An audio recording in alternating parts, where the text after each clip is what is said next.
अस्सलाम वालेकुम व्यूअर्स, आप देख रहे हैं फ्री आइडियाज़। आज स्टिचिंग कोर्स की अल्हम्दुलिल्लाह से 7वीं क्लास है, जिसमें मैं आपको बताऊंगी ट्राउज़र के बारे में, थोड़ा सा गाइड करूंगी ड्रॉ करके। और जो पीछे जितनी भी क्लासेस हैं उम्मीद करती हूँ वो आपने देखी होंगी। जिन्होंने नहीं देखी अभी तक तो वो पहले फर्स्ट क्लास से शुरू करें। ऊपर लिंक आपको नज़र आ रहे होंगे, स्क्रीन पे आपको सामने नज़र आ रहा होगा क्लासेस का। डिस्क्रिप्शन पे लिंक है और एक इनकी अलग से प्लेलिस्ट है, आप आसानी से इनको देख सकें। जो न्यू है मेरे चैनल को सब्सक्राइब करें और वीडियो को पूरा ज़रूर देखा करें, तभी आपको एक प्रोफेशनल स्टिचिंग आ सकती है। उसके अलावा आपने जो नए हैं, यानी जो तीसरी चौथी क्लास से शुरू कर रहे हैं, अगर आज की क्लास से शुरू कर रहे हैं तो वो मैं उनको फिर कहूँगी कि जाके पिछली क्लासेस को देखें, तभी आप एक अच्छी स्टिचिंग सीख सकेंगे। अच्छा जी, हमारी तो ये क्लासेस हैं जो प्रैक्टिस पर है। उम्मीद करती हूँ आप सब प्रैक्टिस कर रहे होंगे। टू बी ऑनेस्ट, आप लोगों को प्रैक्टिस करनी होगी। अब मुझे तो यहाँ बैठ के नहीं पता चलता, तो आप मुझे ज़रूर बताया करें कि जी हमने प्रैक्टिस की है। कमेंट के ज़रिए बता दिया करें, मुझे तसल्ली हो जाएगी कि मेरी मेहनत आप तक पहुँच रही है। चलते हैं फिर आज की क्लास की तरफ। आज की क्लास है ट्राउज़र पर। ट्राउज़र शलवार तक तो हमने कर लिया, ट्राउज़र की क्लास आज मैं आपको देने लगी हूँ। उस पे आपको जो ये स्टेम सामने नज़र आ रहा है ड्रॉ की हुई चीज़, वो बेसिकली मैंने एक कपड़ा शो किया है। जैसे हम ट्राउज़र के लिए कपड़े को रखते हैं, ये मैंने वो शो किया हुआ है। कपड़ा मैं आपको दिखा भी देती हूँ कि हमेशा हर कटिंग के लिए, शलवार के लिए, ट्राउज़र के लिए, स्लीव्स के लिए, शर्ट के लिए, कोई भी कटिंग आप करेंगे तो हमेशा कपड़ा 4th फोल्ड में ही रखा जाता है। 4th फोल्ड के लिए बहुत सारे लोगों को कन्फ्यूजन है, तो इंशाल्लाह वो मैं आपको एक प्रॉपर बताऊंगी। अभी जो आपको मैं ट्राउज़र के लिए थोड़ा सा गाइड कर देती हूँ वो कुछ ये है कि आपके पास एक कपड़ा है, आपके पास एक ऐसे सीधा कपड़ा है, ठीक है, इसका आपने बनाना है ट्राउज़र। अब इसको 4th फोल्ड करने का क्या मकसद होता है? ट्राउज़र के लिए हमेशा कपड़े को, बल्कि हर चीज़ के लिए कपड़े को हमेशा आपने पहले इस तरह, भी सिंगल कपड़ा है, सिंगल कपड़े को आपने ये रखना। ये हो गया डबल फोल्ड, ये आ गया हमारे पास डबल फोल्ड। ये देख लें 1 2, ये डबल फोल्ड कपड़ा आ गया हमारे पास। अब उसके बाद आपने करना ये है कि जो ये हमारे पास डबल फोल्ड आ गया, ये लंबा, ऐसे लंबाई में आपको मैं बता देती हूँ, ये इस तरह से हमने रख लिया डबल फोल्ड में। अब जब हमें 4th फोल्ड बनाना है कपड़े को, तो इसको हमें करना पड़ता है इस तरह से। ये आप देखें, ये आ गया हमारे पास 4th फोल्ड, 4 तहों में कपड़ा, 1 2 3 और ये 4। अभी जो मैंने टेबल पे ड्रॉ किया है, ये आप यही इमेजिन करें कि ये 4th फोल्ड में कपड़ा मैंने एक यहाँ पे टेबल पर रखा हुआ है इस तरह से, जिसका इस तरह से मतलब आप जब कपड़े पे कटिंग करेंगी तो वो इस तरह से लुक होगी। लेकिन अभी आपने ये पेंसिल से ही प्रैक्टिस करनी है। अच्छा जी, ये 4th फोल्ड पे कपड़ा हो चुका। अभी जो आपको ये चीज़ ऊपर नज़र आ रही है एक अलग से जो मैंने मार्क की हुई है, वो क्या है कि ट्राउज़र में हमेशा पिछले 2 पल्लों को बड़ा रखा जाता है। 2.5 इंच का गैप दिया जाता है, यानी 2.5 इंच कपड़ा डबल किया, बढ़ाकर रखा जाता है। अब वो कैसे हम बढ़ाएंगे? ये आपने कपड़ा खोल के जब आप यूँ लेकर आते हैं ना, तो ये आपने कपड़ा यहीं से 2.5 इंच पर बढ़ा देना है इस तरह से।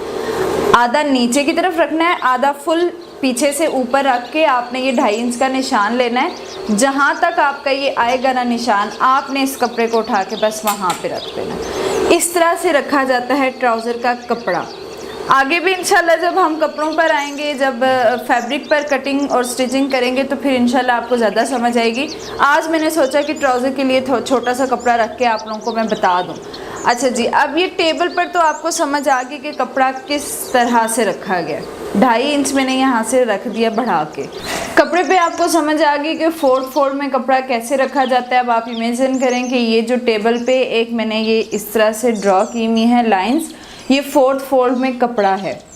अच्छा जी, जिनकी 20 इंच हिप लाइन है, यानी कि शर्ट की हिप लाइन 20 इंच है जिनकी, उनके लिए ये वाला साइज़ ट्राउज़र का परफेक्ट साइज़ है। अदरवाइज़ जो बाकी हैं उनको अपनी मेजरमेंट करनी पड़ेगी शर्ट की हिप लाइन की मेजरमेंट करके, फिर आप उस हिसाब से अपने साइज़ को बढ़ा सकते हैं। अब जैसे कि 20 इंच हिप वालों के लिए मैं बता रही हूँ, और वैसे तो अभी आपको सिर्फ ट्राउज़र की कटिंग में बता रही हूँ या ट्राउज़र का ड्रॉ करने का तरीका बता रही हूँ, तो साइज़ तो फिर आप लोगों को खुद ही लेने आ जाएंगे जब आप एक चीज़ सीख जाएंगे। ये ऊपर से जो जगह है ये आ गई है वेस्ट, जहाँ पे इलास्टिक डलेगी। 2.5 इंच हमने बैक तो बढ़ा दी है। अब आपने फ्रंट पे क्या करना है कि फ्रंट पे भी आपने लगाने हैं 2.5 इंच के निशान, जहाँ पर इलास्टिक डलती है।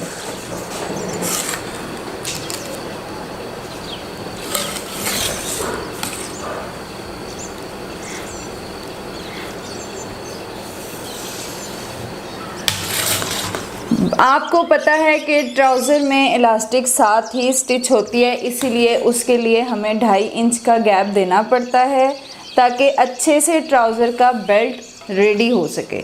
अब आपने इससे नीचे नीचे अपने साइज़ लेने शुरू करने हैं। ये आ गई हमारी इलास्टिक की जगह, ये दोनों, ये बैक की इलास्टिक है, ये फ्रंट की इलास्टिक है। ये बैक को हमने 2.5 इंच बढ़ा दिया, ये मैंने निशान यहाँ पे लिख दिया ताकि आप लोगों को समझ आ जाए। और ये भी 2.5 इंच जो फ्रंट से हमने नीचे की तरफ लिया है। उसके बाद ये 11 इंच का मैंने साइज़ लिया है, यहाँ से लेके यहाँ तक 11 इंच का निशान लगाया है। 11 इंच का ये निशान लगाया है। उसके बाद हमने आसन जो लेनी है वो भी हमने तैयार का निशान लगाना है, क्योंकि हम ऑलरेडी ऊपर नेफा फोल्ड करने के लिए या इलास्टिक डालने के लिए कपड़ा एक्स्ट्रा रख चुके हैं, इसलिए अब हर चीज़ आपने तैयार पर लगानी है। और फ्रंट कपड़े पे तो वैसे ही तैयार के निशान लगाए जाते हैं। ये आ गई हमारी आसन जो है, इस साइज़ पर जो आसन है वो 12.5 इंच आपने फ्रंट का निशान लगाना है।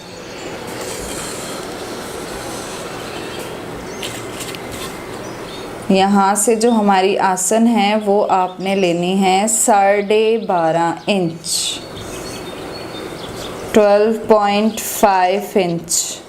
12.5 इंच की आसन हमारी आ चुकी। अब हमें वेस्ट जो लेनी है वो आप 13 इंच कर लें।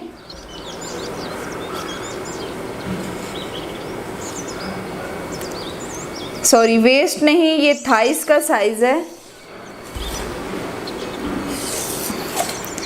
ये आगे आपका थाइज़, ये हमने लिया है 13 इंच। 13 इंच का ये साइज़ मैंने लिया है। उसके बाद यहाँ से जो हमें आर्म होल की तरह राउंड करना है, उसके लिए भी आपने यहाँ से 1 इंच की लाइन लगा के यहाँ से आपने ऐसे आर्म होल वाली ही शेप देनी है। यहाँ से जो ट्राउज़र की आसन होती है ना, वो इस तरह राउंड में दी जाती है। यहाँ तक तो उम्मीद है कि आपको समझ आ गई होगी। 11 इंच मैंने वेस्ट का साइज़ लिया है और फ्रंट की जो आसन हमने ली है वो 12.5 इंच ली है। और ये जो थाइज़ यानी जो घेर होता है, ये घेर जो लिया है वो 13 इंच पर लिया है। अब यहाँ तक तो आपका काम हो चुका। इसके बाद आपने क्या करना है कि 11 इंच का हाफ़ करना है। 11 इंच का हाफ़ करेंगी आप तो 5.5 इंच, 5.5 इंच का निशान हम लगा रहे हैं। आपकी वेस्ट का साइज़ जो भी है, आपकी वेस्ट जितने भी साइज़ पर है, बस एक चीज़ याद रखें कि अगर आपकी हिप लाइन 22 है तो आपने इसमें अपना 2 इंच बढ़ा के ये साइज़ रखना है। अगर आपकी मतलब जितनी भी 26 है, आपने 2 इंच हमेशा यहाँ से साइज़ को प्लस करते जाना है। अब 20 है तो मैंने ये 11 इंच पर रखना है, यानी हाफ़ 11 है, डबल तो 22 हो जाएगा ना, तो ये 22 पर आ गया 2 इंच बढ़ाकर। इसका मैंने हाफ़ किया है। आपका जो भी साइज़ निकलता है आप उसको हाफ़ करें, क्योंकि पांचा और ट्राउज़र का पांचा और घुटने का साइज़ हमेशा कपड़े के दरमियान से लिया जाता है। ये आगे हमारी फ्रंट जो हमने ये 11 इंच का दरमियान किया है, ये वो लाइन आ गई। मैंने दरमियान किया है 11 इंच का। फुल कपड़े का दरमियान आपने नहीं करना, जो आपका वेस्ट का साइज़ है आपने उसका दरमियान करना है। ये मैंने डॉटेड पे लगाई है ताकि आपको समझ आ सके कि ये हमारा आ गया है दरमियान। अब आपने साइज़ लेना है पांचे का। पांचे का जो साइज़ आप लेंगे वो वैसे नॉर्मली जो कैप्री साइज़ होता है ना, वो नॉर्मल हेल्दी लोगों के लिए भी 6 इंच परफेक्ट साइज़ होता है। अब 6 इंच आपने किस तरह लेना है कि इस लाइन से 3 इंच लेफ़्ट पे निशान लगाना है और 3 इंच राइट पे लगाना है। ये क्या कि दरमियान में से 3 इंच इधर 3 इंच इधर उधर साइज़ हमारे आ चुके हैं। अच्छा, पॉंचे का साइज़ तो हमने दरमियान वाली लाइन से इधर उधर ले लिया। अब आपको समझ आ रही होगी कि दरमियान वाली लाइन हमने क्यों लगाई है, मतलब दरमियान इसका क्यों किया है। अब जो घुटने का साइज़ हमने लेना है वो कैसे लेना है कि हर बंदे के घुटने का साइज़ 16 तक होता है। ये बेसिक पॉइंट है कि हर बंदे का 16 पर घुटना आएगा ही आएगा। थोड़ी सी मीडियम मतलब छोटे कद वाली लड़कियों का 15 पर आएगा, इससे नीचे आप घुटना नहीं कर सकते हैं। और दूसरी बात ये कि जो बहुत हाइटेड है उनका आप मेजर कर लें कि उनका घुटने का साइज़ कहाँ तक आ रहा है, वो आपने मेजर करना है। टखने से लेकर घुटने तक, अपने पाँव के टखने से लेकर घुटने तक का साइज़ आपने निकालना है। अदरवाइज़ 16 इंच बिल्कुल ठीक है। ये मैंने लगा दिया 16 इंच पर घुटने का निशान। ये आ गया 16 इंच का निशान हमारा घुटने का। और जो हमने पॉंचा लिया है वो हमने लिया है 6 इंच पे।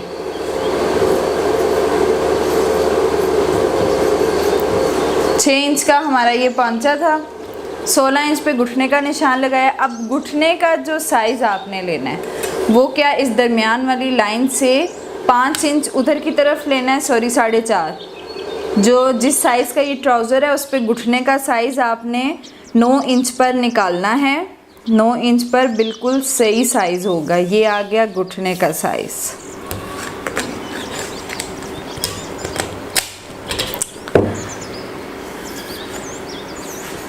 नौ इंच घुटने का साइज़ हमने लिया। अब आपने क्या करना है कि इनको आपस में, इसके साथ पांचे की इस लाइन को आपने मिलाना है घुटने के साथ, और फिर ये यहाँ से इस लाइन के साथ तिरछा जुड़ जाएगा।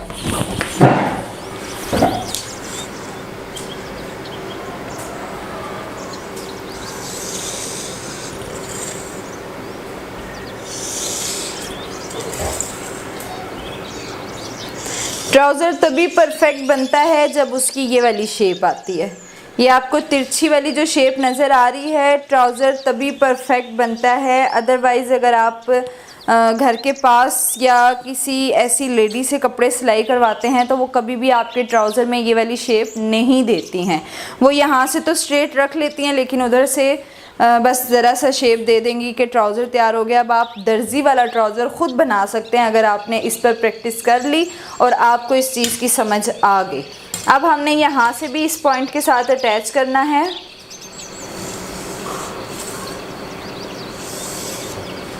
अच्छा, ट्राउज़र के लिए आपको स्केल भी मिल सकते हैं, वुडन स्केल जो स्टिचिंग के लिए यूज़ होते हैं। आप वो अगर ले लेंगी तो आपकी ट्राउज़र की शेप बहुत अच्छी बन जाएगी। फिर जब इंसान को प्रैक्टिस हो जाती है तो फिर ऐसे जो हैं चीज़ें वगैरह जो होती हैं एक्स्ट्रा, वो फिर इतनी यूज़ करने की ज़रूरत नहीं पड़ती। अब यहाँ से आपने क्या करना है कि इसको यहाँ से, वो अब एक स्केल होता है उसके साथ तो आपकी शेप परफेक्ट हो जाएगी, लेकिन अभी आपने इसको यहाँ से ऐसे अटैच करना है। अगर आप घर में आयरन स्केल या कोई भी स्केल यूज़ कर रहे हैं तो उसके साथ आपने इसको ऐसे कर देना। फ्रंट के हमारे निशान लग चुके हैं और उम्मीद है आपको फ्रंट की बहुत अच्छे तरीके से समझ आ गई होगी यहाँ तक। यहाँ से अगर आपको शेप लग रही है ना कि ये कोना बन के आपने यहाँ रुकना है सिलाई के लिए और फिर यूँ मुड़ना है, नहीं, ये ऐसा हरगिज़ नहीं करना। इसकी यहाँ से जो सिलाई है ना वो बड़ी स्मूथ सी लगेगी, ऐसे सीधी सीधी लगेगी। वो आपके यहाँ पे इस तरह की सिलाई आपकी आएगी, ऐसे कॉर्नर आपका बिल्कुल भी नहीं बनेगा। खैर, ये तो छोटा सा पॉइंट था, मैंने कहा मैं आपको बता दूँ। अब हम करते हैं बैक पर वर्क। बैक जो हमने अपनी अब करनी है, वैसे तो जो बहुत हेल्दी लोग होते हैं उनके लिए ना बैक के लिए कपड़ा यहाँ से भी छोड़ा जाता है, वहाँ से भी। वो कपड़े के शुरू में ही निशान लगाए जाते हैं, जैसे कि आपने ये यहाँ ऊपर 2.5 इंच शुरू में ही छोड़ दिया ना, वैसे ही बहुत हेल्दी लोगों के लिए कपड़े को 2-2 इंच यहीं से छोड़ दिया जाता है। वो काम मैंने नहीं किया क्योंकि ये एक नॉर्मल साइज़ का ट्राउज़र था, इसीलिए बहुत हेल्दी वाले जो लोग हैं उनके लिए भी चलें। अगर हुआ किसी को प्रॉब्लम हुई तो मैं वो चीज़ भी आपको बता दूंगी, थोड़ा सा गाइड कर दूंगी। तो अभी जो बैक के लिए हमने निशान लगाने हैं वो सिर्फ हमने अंदर वाली सिलाई से बढ़ा के करने हैं काम। अब वो कैसे आपने करना है कि सबसे पहले आपने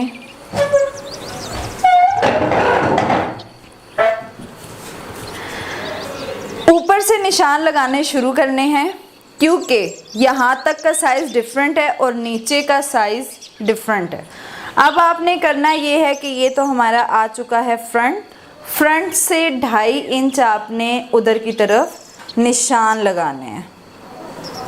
2.5 इंच का निशान लग रहा है, 2.5 इंच नोट डाउन कर लें कि ये 2.5 इंच का गैप है।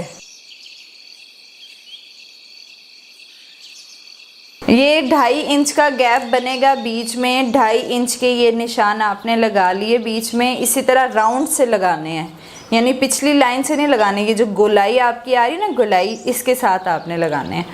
इसी तरह ये आसन का जो कॉर्नर है यहाँ तक आपने ये 2.5 इंच का निशान लगाया। ये निशान लग गया 2.5 इंच का।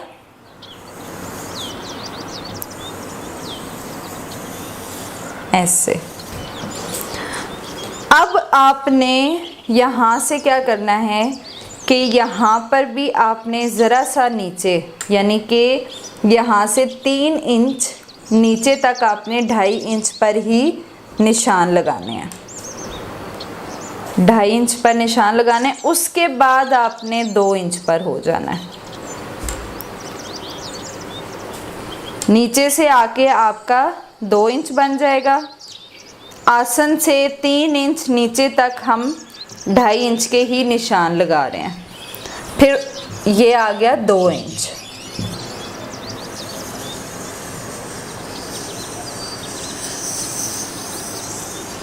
ऐसे यहाँ से लेके यहाँ तक आ गया 2 इंच। यहाँ तक 2 इंच है, उसके बाद 2.5 इंच है। क्योंकि हिप लाइन, थाइज और यहाँ तक भी कवर थाइज में ही हो जाता है, ये चीज़ भी थाइज में आ जाती है। उसमें हमें एक्स्ट्रा 2.5 इंच इसलिए बढ़ाना पड़ता है कि जब आप ऊपर नीचे उठते बैठते हैं तो यहाँ से ज़रा ज़्यादा प्रॉब्लम होती है। घुटने के पास से आपकी बॉडी इतनी लूज़ और टाइट नहीं होती, या नीचे से भी इतनी लूज़ और टाइट नहीं होती। ज़्यादा प्रॉब्लम थाइज से और हिप से आती है, इसलिए हमें यहाँ तक के 2.5 इंच निशान लेने होते हैं और वहाँ से नीचे 2 इंच का निशान होता है।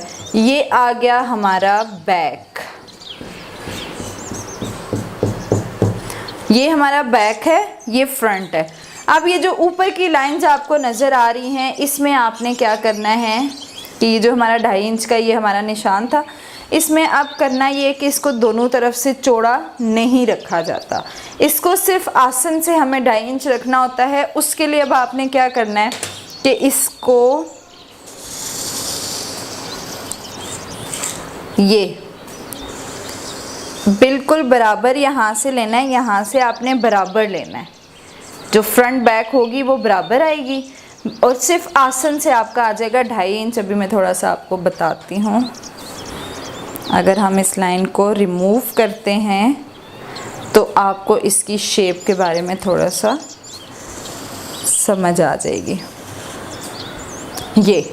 ये सिर्फ यहाँ से आ गया 2.5 इंच, ठीक है। ये भी बैक है। अब ये सारी जो मैंने ये बीच में लाइंस लगाई हैं, ये आ गया बैक, ये आ गया फ्रंट। अब ये कपड़ा जैसे मैंने आपको वीडियो के स्टार्ट में बताया था कि 4th फोल्ड में कपड़ा रखा गया है, ये भी 4th फोल्ड है। फ्रंट के भी 2 हो गए, बैक के भी 2 हो गए। फ्रंट दोनों एक टांग पे एक जुड़ता है, दूसरी टांग पे दूसरा जुड़ता है, और बैक पे भी एक कपड़ा जो बैक का होता है वो एक लेग के लिए होता है और दूसरा दूसरी लेग के लिए होता है। ऐसा हरगिज़ नहीं होता कि दोनों बड़े एक तरफ चले जाते हैं और दोनों छोटे एक तरफ आ जाते हैं।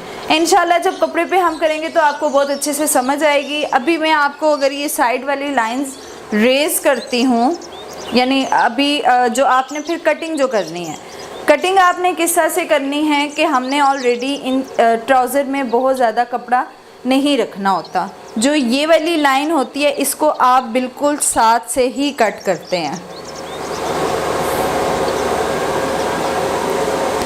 जो आपकी इस साइड वाली लाइन है इसको आपने साथ से बिल्कुल साथ से ही कटिंग करनी है, यानी ये आप कपड़ा कट कर रहे हैं।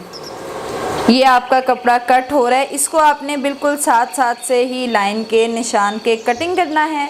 और यहाँ से जो आपने कटिंग करनी है वो सिर्फ एक अंदाजे के मुताबिक आधा इंच, क्योंकि ट्राउज़र में ज़्यादा कपड़ा रखने से ट्राउज़र का साइज़ ख़राब हो जाता है और ट्राउज़र की शेप भी ख़राब हो जाती है।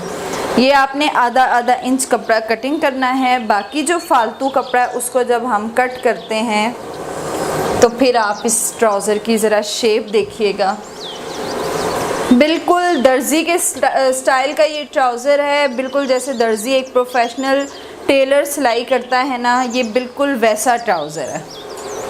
अगर तो आपको इस ट्राउज़र की समझ आ जाती है तो फिर आपको एक ट्राउज़र स्टिच करवाने के लिए किसी दर्जी के पास जाने की ज़रूरत नहीं पड़ेगी और ना ही इतनी सिलाई देने की ज़रूरत पड़ेगी।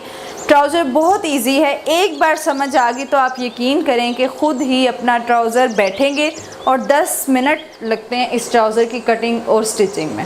आप फ़ौरन ये स्टिच भी कर लेंगे, कटिंग भी कर लेंगे, आपको पता भी नहीं चलेगा। सब चीज़ें आपको प्रैक्टिस से आएंगी, आप हर चीज़ की प्रैक्टिस करेंगे, अदरवाइज़ आपके लिए हर काम मुश्किल होगा।